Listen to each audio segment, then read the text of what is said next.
नमस्कार मित्रों। फिर पौराणिक गाथा सुदर्शन की गाथा के साथ पिछले वीडियो में मैंने आपको जो बताया था वो सुदर्शन का मुनि आश्रम में वेद का अध्ययन करने तक की कथा बताई थी। अब उसके विवाह का प्रकरण क्या है। काशी नरेश सुबाहु की कन्या शशिकला को जब सुदर्शन के बारे में पता चला तब उसके मन में सुदर्शन को पति बनाने की इच्छा जागृत हो गई। आधी रात में जगदम्बिका ने शशिकला को दर्शन देकर कहा कि सुदर्शन मेरा भक्त है, मेरी आज्ञा मानकर संपूर्ण कामनाओं को पूर्ण करने वाला वो सुदर्शन तुम्हारा हो जाएगा। शशिकला का मुख प्रसन्नता से खिल उठा। उसने अपनी माता द्वारा प्रसन्नता का कारण पूछे जाने पर भी माता को उसने कुछ नहीं बताया। एक दूसरी सखी से सब बातें विस्तार से बता दी।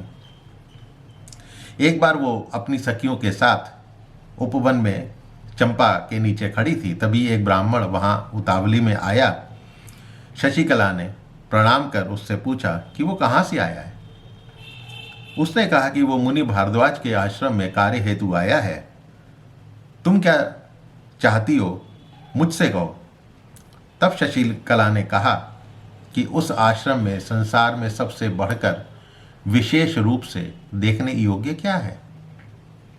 ब्राह्मण बोला, कल्याणी, वहां ध्रुव संधि नरेश के राजकुमार सुदर्शन रहते हैं।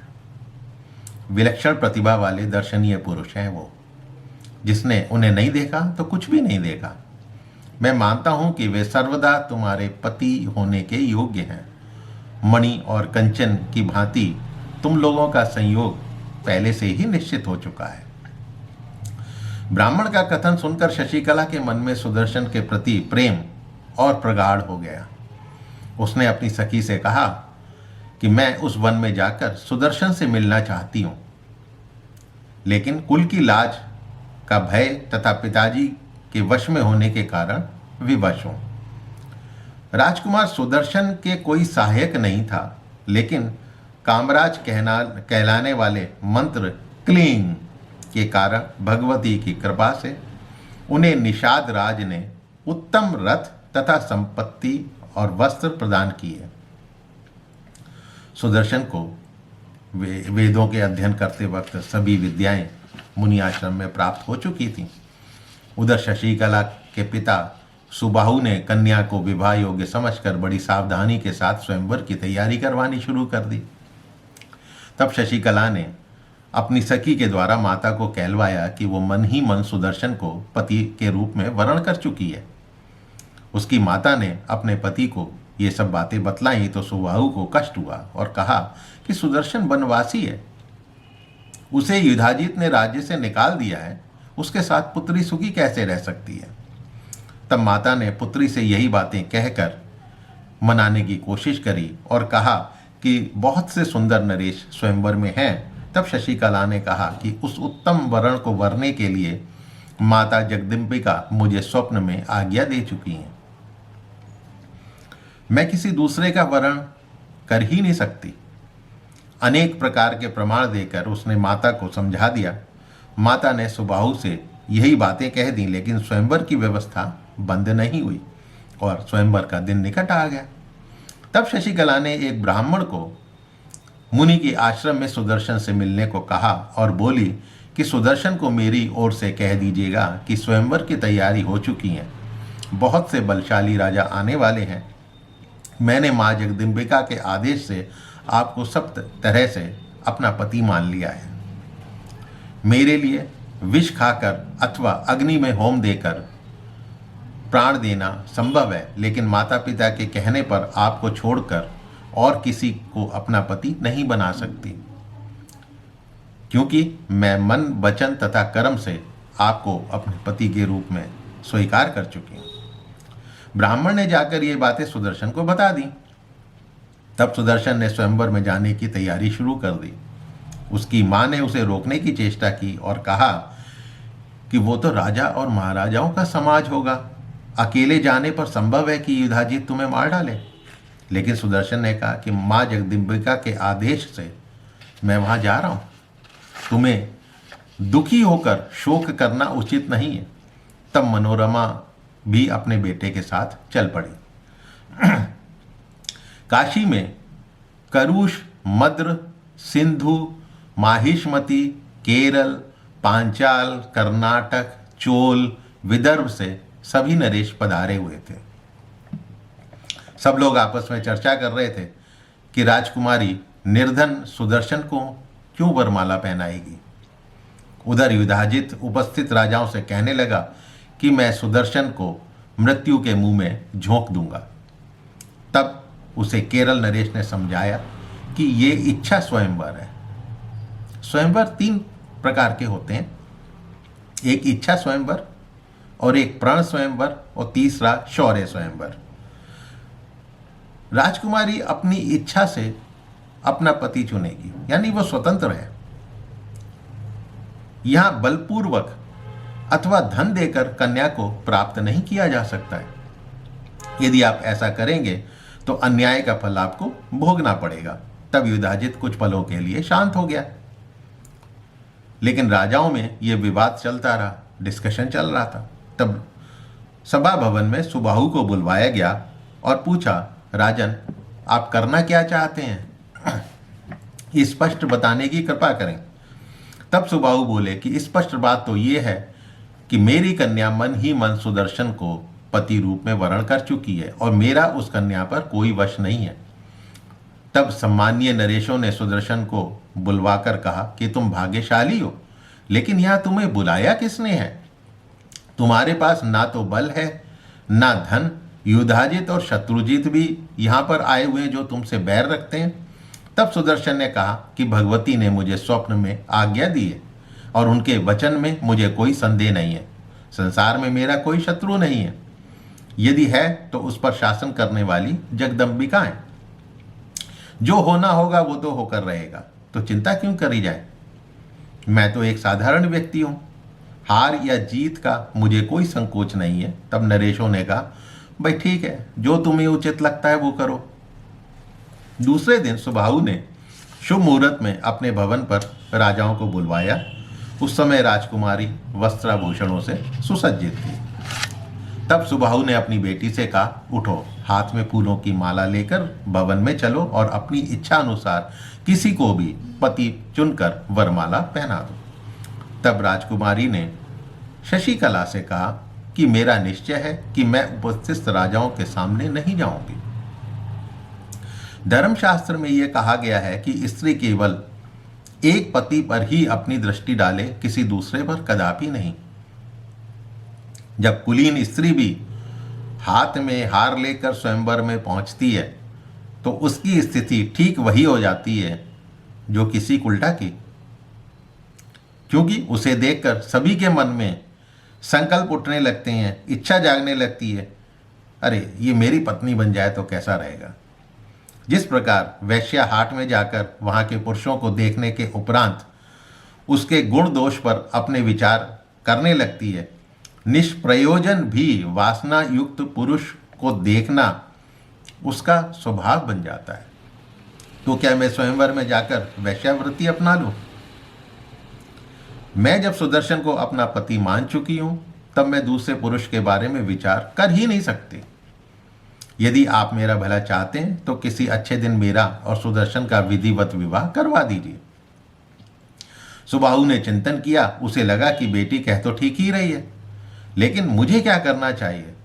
यदि इस समय समस्त नरेशों को जाकर कह दूं कि कन्या स्वयंवर में नहीं आएगी तो वो लोग मुझे मार भी सकते हैं। फिर सभागार में जाकर नरेशों को बोला, महानुभावों, मेरी पुत्री मेरे समझाने के बाद भी स्वयंवर में नहीं आ रही है। मैं आपका वंदन करता हूँ, आप पूजा आदि स्वीकार कर अपने भवन लौट जाएं। कन्या मेरे वश में नहीं है, यदि उसे दंड दिया जाए तो वो मरने को भी तैयार है। सुबाहु की बात सुनकर कुछ राजा तो चुप हो गए, लेकिन युधाजित क्रोध में सुबाहु से बोला, यदि ये सब पहले से ही तुझे पता था तो हम राजाओं को बुलाकर यहाँ अपमानित क्यों करा? क्या तू संपूर्ण राजाओं का अपमान करके सुदर्शन के साथ अपनी कन्या का विवाह करना चाहता है? मैं तुझे अभी ही मार डालता हूं। फिर इस कन्या के साथ मैं अपने नाती शत्रुजीत का विवाह करूंगा। अब या तो अपनी कन्या का विवाह मेरे नाती के साथ करने को तैयार हो जा, या युद्ध के लिए तैयार हो जा। तब सुबाहु ने अपने भवन में जाकर पत्नी से कहा, तुम्हें सभी धर्म ज्ञात हैं। पुत्री से कहो कि ऐसा भयंकर कलह मच गया है कि अब मुझे क्या करना चाहिए मुझे नहीं पता। तब सुबाहु की पत्नी ने सब बातें पुत्री को बताईं, लेकिन वो निर्भीकता से बोली, यदि आप राजाओं से डरते हैं तो मुझे सुदर्शन को सौंपकर नगर से निकल जाने की आज्ञा दे दें। इसके बाद प्रारब्ध में जो होगा वो सामने आ जाएगा। दैव के विधान को कोई बदल नहीं सकता, इसलिए चिंता करने की कोई जरूरत नहीं है। सुबाहु ने कहा, पुत्री, यदि तुम सम्मति प्रकट करो तो मैं वैसा स्वयंवर निश्चित कर दूं जो जनक ने सीता के लिए किया था। कोई एक महान कठिन कार्य अथवा प्रतिज्ञा रख दूं जिसमें योग्यता होगी, वही तुम्हारा पति होगा। शशिकला बोली, मेरे मन में कोई संदेह नहीं है। जब मैंने सुदर्शन को अपना पति मान लिया है तो उसे त्याग कर दूसरे को कैसे वरण कर सकती हूँ। स्वयंवर होने पर तो मुझे सभी के वश में रहना पड़ेगा। हो सकता है कोई एक, अन्यथा दो या अधिक उस प्रतिज्ञा का पालन करने में सफल हो जाए, तब क्या मेरा कर्तव्य होगा। मैं किसी संदिग्ध स्थिति में नहीं पड़ना चाहती, अतः आप निश्चिंत होकर वैवाहिक विधि का पालन करते हुए सुदर्शन को सौंप दीजिए। जिनके नाम का कीर्तन करने से अनेकों दुख टल जाते हैं, वही भगवती चंडिका कल्याण करेंगी। आप उन्हें ही स्मरण करके सावधानी से ऐसा कार्य कीजिए और आप राजाओं के पास जाकर हाथ जोड़कर कहिए कि कल सभी नरेश यहाँ स्वयंवर में पधारें और फिर आज रात में वैदिक विधि से सुदर्शन के साथ मेरा पाणी ग्रहण संस्कार कर दीजिए और मुझे समुचित दहेज आदि देकर विदा कर दीजिए। संभव है कि राजा लोग युद्ध करने के लिए तैयार हो जाएं, तब भगवती चंडिका हमारी सहायता अवश्य करेंगी। संयोगवश यदि सुदर्शन काम आ गए, मृत्यु को प्राप्त भी हो गए, तो मैं उनके साथ सती हो जाऊंगी। अब अपनी पुत्री शशिकला की बातें सुनने के बाद उन्होंने अपना कर्तव्य निश्चित कर लिया।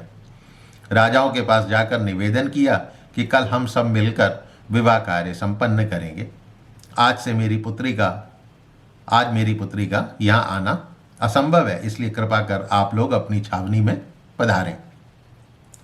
सुबाहु ने अंतःपुर में जाकर गुप्त स्थान बनाकर पुरोहित गण के साथ शशिकला का विवाह सुदर्शन के साथ संपन्न करा दिया और प्रेम पूर्वक दोनों का सत्कार कर धन दान आदि देकर आदर किया। तब सुबाहु ने सुदर्शन की माता रानी मनोरमा के से हाथ जोड़कर कहा, राजकुमारी, मैं तो आपका सेवक हूँ, आपके मन में कोई बात हो तो कहें। मनोरमा बोली, राजन, तुमने अपनी उत्तम रत्नमयी कन्या मेरे सुदर्शन को दे दी है। तुम बहुत सदाचारी हो। सुदर्शन तो वन में निर्धन की भांति रहता था, फिर भी इन नरेशों को छोड़कर अपनी कन्या का विवाह मेरे पुत्र के साथ किया है। मैं तुम्हारी धीरता की क्या सराहना करूं। मनोरमा के वचन सुनकर सुबाहु बोले, मेरा राज्य अत्यंत प्रसिद्ध है, आप इसे स्वीकार करें। मैं सेना अध्यक्ष बनकर रहूंगा अथवा आधा राज्य ले लें। अब काशी में ना रहकर आप किसी वन में रहें, ये उचित नहीं लगेगा। अब अन्य राजा लोग क्रोधित होंगे तो मैं उन्हें समझा बुझाकर शांत करूंगा, नहीं तो दान और दंड का उपाय करूंगा। यदि फिर भी युद्ध होता है तो हार या जीत प्रारब्ध के अनुसार होगी और जिस पक्ष में धर्म है विजय उसी की होगी। मनोरमा बोली, राजन, तुम्हारा कल्याण हो। निर्भय होकर अपने पुत्र के साथ राज करो। मेरा पुत्र भी अयोध्या में ही राज करेगा। अब मुझे यहाँ से जाने की आज्ञा दो। माता जगदम्बिका तुम्हारा कल्याण करेंगी। जब सवेरा हुआ, नरेशों को पता चल गया कि विवाह हो गया है। राजा सुबाहु ने सबके सामने विवाह संपन्न होने की घोषणा कर दी और कहा कि कन्या ने सुदर्शन को अपना पति बना लिया है। अब इसमें अच्छा बुरा क्या हो सकता है। राजा लोग क्रोधित स्वर में वार्तालाप करने लगे। 6 दिनों तक सुबाहु सुदर्शन को प्रीति भोज देने में व्यस्त रहे। तब तक सुबाहु को पता लग गया कि नरेशों ने मार्ग रोक लिया है, तो उनके मुंह पर उदासी छा गई। वो देखकर सुदर्शन ने कहा कि आप हमें अभी जाने की आज्ञा दीजिए। भय ना करें, भगवती हमारी रक्षा करेंगी। सुदर्शन विदा होकर अपने रथ पर वहां से निकल पड़ते हैं। सुबाहु भी अपनी सेना के साथ थे। सुदर्शन की दृष्टि रास्ता रोकने वालों पर पड़ी। उन्होंने भगवती के कामबीज मंत्र क्लीं का जाप करना आरंभ कर दिया और पत्नी के साथ निर्भीक बने रहे। युधाजीत और शत्रुजीत ने तीक्ष्ण बाणों से प्रहार आरंभ कर दिया। सुबाहु ने भी जमाता की रक्षा में युद्ध आरंभ कर दिया। भीषण संग्राम होने लगा। तभी वहां पर सिंह पर सवार भगवती दुर्गा प्रकट हो गईं। ये देखकर सुदर्शन ने सुबाहु को कहा, परम आराध्या माँ भगवती मुझ पर कृपा करने के लिए पधारी हैं। दोनों ने भगवती का अभिनंदन कर प्रणाम किया। देवी ने कई रूपों में प्रकट होकर अपने बाण युधाजीत और शत्रुजीत को लक्ष्य कर बरसाने शुरू कर दिए। कुछ ही देर में दोनों रथों से गिरकर मृत्यु को प्राप्त हुए। तब अन्य राजाओं को महान आश्चर्य हुआ और फिर सभी दुर्गा की स्तुति करने लगे। जगदम्बा ने सुबाहु से वर मांगने को कहा तो सुबाहु ने कहा कि आप काशी में हमेशा के लिए पधारें। सुदर्शन ने जगदम्बिका को अयोध्या में स्थापित किया। तो ये कथा थी सुदर्शन की, सुदर्शन के विवाह का प्रकरण और माँ भगवती जगदम्बिका की कृपा की जो उन्होंने सुदर्शन पर की। तो मित्रों, उम्मीद करता हूँ ये पूरी कथा आपको पसंद आई होगी और अपने बच्चों को, इष्ट मित्रों को सुनाएं। इस चैनल को शेयर करें, इस कथा को अपने इष्ट मित्रों के साथ शेयर करें। फिर मिलूँगा एक नई पौराणिक कथा के साथ। तब तक के लिए आज्ञा चाहता हूँ। नमस्कार।